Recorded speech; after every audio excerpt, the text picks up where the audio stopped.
خب توی قسمت قبل فهمیدیم که چربی بدنمون همیشه بد نیست، اما اینجا یه سوال پیش میاد، همه چربی ها یکی هستن؟ امروز میخوایم بریم سراغ انواع چربی هایی که تو بدنمون وجود داره.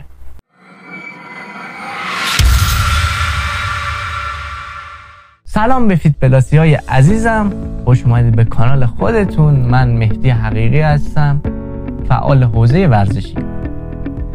شاید براتون جالب باشه بدونید که ما فقط یه جور چربی نداریم. اول از همه بیایید در مورد چربی زیرپوستی حرف بزنیم. همون چربی که درست زیر پوست قرار داره و وقتی پوستمون رو میگیریم حسش میکنیم. اگه حس میکنین پهلوتون یا شکمتون شل شده و میخواین سریعتر به فرم ایدئالتون برسید، احتمالا این چربی زیرپوستی که باید کمش کنید. این چربی نقش حفاظتی هم داره و به ما کمک میکنه که دمای بدنمون ثابت بمونه.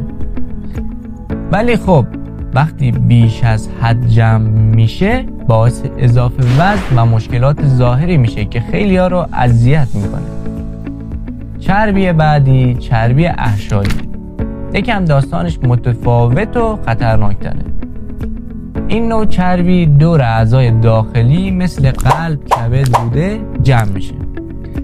این چربی رو نمیتونیم مثل چربی زیرپوستی ببینیمش یا لمسش کنیم، ولی وقتی بیش از حد بشه میتونه خطرناک باشه و باعث مشکلاتی مثل بیماری های قلبی، دیابت نوع 2 و حتی فشار خون بشه. برای همین میگن چربی احشایی رو جدی بگیرید، چون از درون به سلامت ما ضربه میزنه. یه نوع چربی دیگه داریم به اسم چربی سفید. این چربی بیشتر توی بدن ما دیده میشه و همونیه که برای ذخیره انرژی استفاده میشه. وقتی زیاد غذا میخوریم و انرژی نمیسوزونیم، این کالری های اضافی به چربی سفید تبدیل میشن که البته نقش مهمی در تولید هورمون ها هم دارن. ولی وقتی زیادی بشه همون مشکلات اضافه وزن و چاقی رو به دنبال داره. یه نوع چربی دوست داشتنی دیگه داریم به اسم چربی قهوه. چربی قهوه برعکس چربی سفید به جای ذخیره انرژی برای سوزوندن کالری به کار میره. یعنی یه جورایی چربی قهوه‌ای به ما کمک میکنه تا لاغرتر بمونیم. این نوع چربی در نوزادان بیشتره و باعث میشه بدنشون گرم بمونه، ولی وقتی بزرگتر میشن کمتر میشه.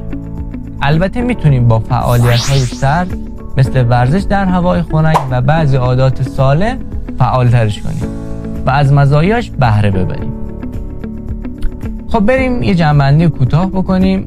پس ما دو نوع چربی مهم داریم، چربی زیرپوستی و چربی احشایی که باشون آشنا شدیم.